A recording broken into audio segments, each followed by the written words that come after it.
समुद्र रे युद्ध 15 दिन में 17टी जहाज उपरे आक्रमण होइछे। जळुछि मालवाही जहाज। मध्य प्राच्य रे चलिथिबा सामरिक संघर्ष एबे समुद्र पथ को अशांत कर देछे। ब्रिटेन रो मैरीटाइम ट्रेड अफेयर्स अनुसार गत 2 सप्ताह मध्य अति कम रे 17टी वाणिज्यिक जहाज उपरे आक्रमण होइछे। मुख्यतः पर्शियन गल्फ, हर्मुज प्रणाली एवं ओमान गल्फ रे एही आक्रमण जारी रहिछे। यह अत्यंत संकटजनक स्थिति भाव में घोषणा करा जायछि।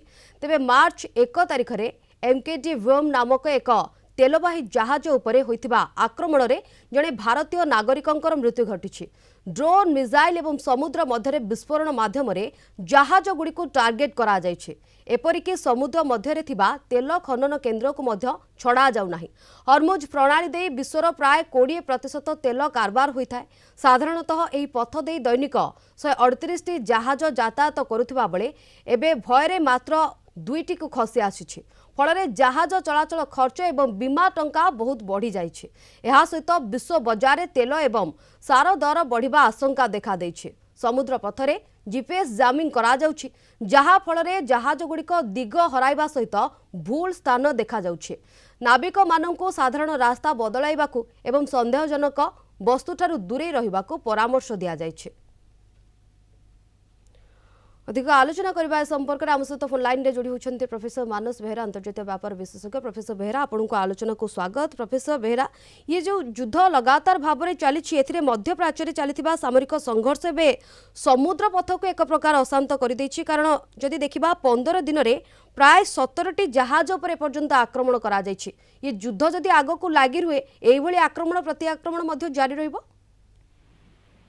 इटा गोटे मेजर स्ट्राटेजी ईरान रो जे समुद्र पथ जोटा जो तीनटा कहले पारस्य उपसागर एवं ओमान सागर ता सहित हर्मुज स्ट्रेट हर्मुज प्रणाली तीनटा के जगह रे ईरान आक्रमण करूची। तार कारण होची जे ईरान तैल यातायात को नियंत्रण करिया जाउची हर्मुज प्रणाली रे एवं समग्र विश्व को से पड़ाबंदी करिची। एथरे से अनेक परिमाण रे सफल हेची।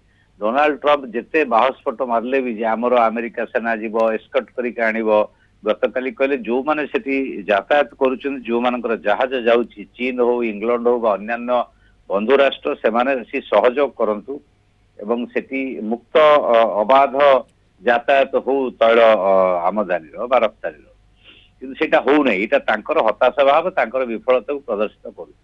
द्वितीय कथा होची आउ दुटा जगह जो कहले पारस्य उपसागर एवं जोटा सालाला समुद्र ओमान रो इथि ईरान अटैक करिवार कारण होछि सामरिक घाटी अछि, नौसेना घाटी अछि अमेरिकार। तेणु ईरान मेनली अमेरिकार इंटरेस्ट जोठी अमेरिकार जोठी घाटी अछि, अमेरिकार एम्बासी अछि, अमेरिकार कंपनी अछि ता ऊपर प्रचंड आक्रमण करछि। इराक रे बागदाद रे तार एम्बासी ऊपर अटैक करछि। एयरपोर्ट रे अमेरिकार सामरिक घाटी अछि, गोटे फैसिलिटेशन सेंटर अछि ता ऊपर अटैक करछि। एवं दुबई ऊपर काली प्रचंड आक्रमण होइछि। कारण दुबई रु ही दोहा रु दुबई रु साउदी अरब रु एमिरेट्स रु अटैक होइछि ईरान ऊपर। ईरान ऊपर जो खर्ग आइलैंड ऊपर अटैक हला सेटु मिसाइल ड्रोन दुबई रु आसला माने दुबई सेंटर रु अटैक हेतला। तो सेति से अटैक करछन। तेणु जल पथ को आमे स्थल पथ को छाड़ देले युद्धटा आकाश पथ और जल पथर होची। तेणु जेहेतु जलपथ हेतु गुरुत्वपूर्ण भूमिका ग्रहण करुच्ची अमेरिका सामरिका घाटीर एवं से सब घाटी की व्यवहार करके अमेरिका ईरान उपर आक्रमण करुच्ची मिसाइल अटैक करू बा अन्य आक्रमण करू ताकू प्रतिहत करने। तेणु वर्तमान ये जो जलपथ गोटे बैटल फील्ड हो सेठी कहुच्छे माइन बिछे देछि हर्मुज प्रणाली रे ईरान। तेणु वर्तमान जो जो जहाँ एलाउ करुच्ची जमीक भारत एलाउ कला बा चाइना एलाउ करुच्ची। तेणु तार बिना परमिशन ने ईरान रिवोल्यूशनरी बिल्कुल सर आलोचना करुछन्ते जलपथ वर्तमान समय बैटल फील्ड कारण 15 दिन भितर 17टी जहाज उपर आक्रमण करा जायछि। धन्यवाद सर आपनकर सविशेष आलोचना पे हम सहित।